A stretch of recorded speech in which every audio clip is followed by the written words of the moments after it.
नमस्कार, Tejvarta news network मध्ये आपले स्वागत आहे। मालेगाव बॉम्बस्फोट प्रकरणी आलेला निकाल हा दुर्दैवी आहे।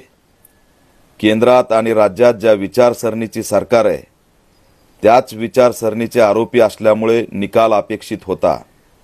केंद्रातल्या प्रमुख पक्षाने या प्रकरणातील आरोपीला खासदार केलं त्याच दिवशी हा विषय संपलेला आहे। एटीएस प्रमुख हेमंत करकरे यांनी दाखवलेली हिम्मत, जिगर त्याला आम्ही सलाम करतो। जर आज शिक्षा झाली असती तर तीच खरी हेमंत करकरेंना श्रद्धांजली असती। अशा निकालामुळे धार्मिक उन्माद वाढण्याची शक्यता आहे। अशा निकालामुळे